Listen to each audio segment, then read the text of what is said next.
Hello, just thought I'd give an update on a few bits and pieces I've got over the last couple of months. This, yeah, I haven't done one since just before Christmas, so a little bit behind.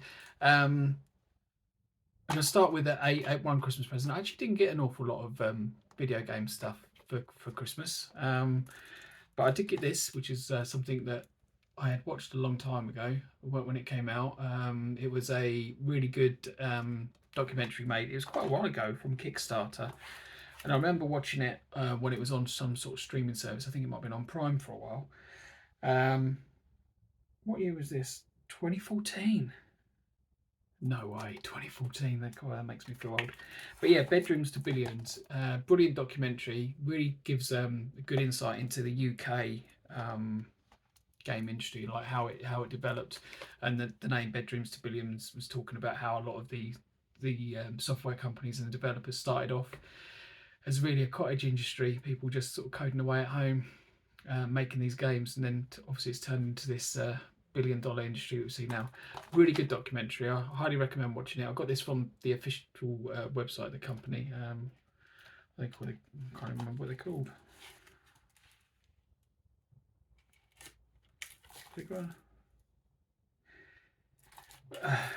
The production company. They have a website. I got it from there. Well, my wife got it from there at my request, and yeah, that was good. I'm going to watch it again at some point. That goes really nicely alongside the Rubber Keyed Wonder, and they are currently about to launch Kickstarter for a Commodore version of that, so I will be backing that one as well. I did get a load of other DVDs over the last couple of months, but I'm not going to go through them. I can't even remember what I got, to be honest, but I keep picking them up cheap because at the moment you can get them for something stupid like 10 for £1 at the moment, so I still getting them. But the rest of this is gaming content. This one I'm very pleased to have at last. Red Dead Revolver. Steve's been sort of championing this game for quite a while, and being a big fan of the other Red Dead games, I thought it was about time I got this one. So I managed to get this off Vinted. I think it came to about 10 quid all in. I've started playing it actually. It's pretty good fun. I can see how it laid the foundation for the later games. And yeah, luckily backwards compatible on the. I'm playing it on the Xbox One because that's the latest one that I have that's got a disk drive in it. But yeah, good fun so far. It's bumped Alien Isolation out, which is what I was supposed to be playing. But yeah, this one was, as soon as I had it, I was like, no, I want to play this one. I hadn't got very far in Alien Isolation anyway, so that works out okay. Two PCEngine games. Now, I wasn't planning to particularly get a big collection of PCEngine games, but I am going to get a few. This first one I just picked up because it looked interesting. I believe this is a game that's also available on the NES, and I can't say the Asian name for it, but it has another name which is Yukai Dochuki, I think. And I think it's some sort of platformer game. And I had a quick look at some screenshots and stuff, and it looked like it would be pretty good. So I picked this one up. Got a nice manual, and there's the cue card for it. Yes, I picked that one up. And I got this one off Jace at Retro Games, and this is Mr. Helly. Now, I have played it a little bit, this game, before. My friend Alex showed me it on the PCEngine, but also on the Commodore 64. There's a really good version on the Commodore 64 actually, but I haven't got that yet. But yeah, please have this one. It came with the cue card in a plastic case and a little brochure for Battle Load Runner in it as well. But that's quite interesting. I might try that one just on the flash card because I quite like Load Runner. Yeah, so pleased to have that one. We had a free 64 this month. Yeah, this one features Metronaut on the cover, which is a game that I have covered. There is a video for that one. Played it a little while back. And the interview with the developer, David Broadhurst, is really interesting, as always, with this. What was the mouldy cupboard game? classic Eurobike garbage generally. Dr. Pimple's Dog, which sounds quite. I haven't played that one. It does sound pretty bad. Yeah, another nice issue. Thanks for that, Vinny. And then 364 games, and that's my lot. So we've got Shinobi.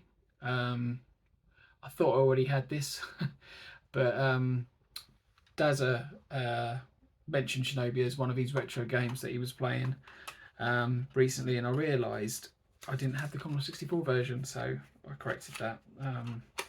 So there'll be a video on that at some point. Another one, which is Westworld.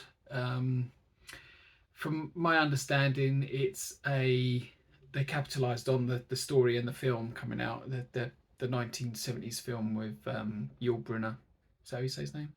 As the cyborg cowboy, which is quite good from what I remember, but it's a while since I've seen it. So I think it was probably built based off that, but it's not official, even though it's using the name. I mean, if you look at the artwork on there, as cool as it is, I don't really sort of give you anything from what the story is about.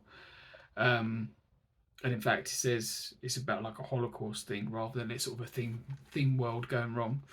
But yeah, I just thought it'd be interesting to try that one, so I got that. And last of all, I picked up a compilation. I have got quite a few good compilations. This one seemed particularly good. I haven't yet decided how I'm going to cover compilations when we get to them. I don't know if you've seen what's his name, Matt Korn's channel. I'll put a link to it. He's doing a lot of covers of Commodore 64 compilations where he scores them, each individual game, rates the packaging and the instructions and everything, and gives them an overall rating and keeping a chart of the best ones. Gordon, Sir Clive, I think his channel is.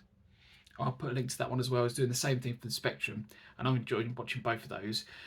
I don't know if I'll go down that same route or not, or whether I'll just give them a quick overview when I finally get through to cataloguing them. But yeah, this one. So if you have a, can you see that one? Yeah, you can see that. You can see it's got some really good games on it.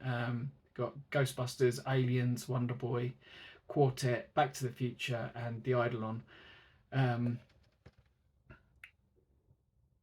I've obviously done Wonder Boy already, but the other games I don't think I've covered. I'm not sure what version of Aliens that is, because there's two on the 64, so that'd be interesting to find out. Back to the Future is quite a good game. Well, I say good. It seemed like a good idea. It's about basically you have to try and get the parents to fall in love, I think, as part of the game. So it's quite interesting how they did it. It's a bit like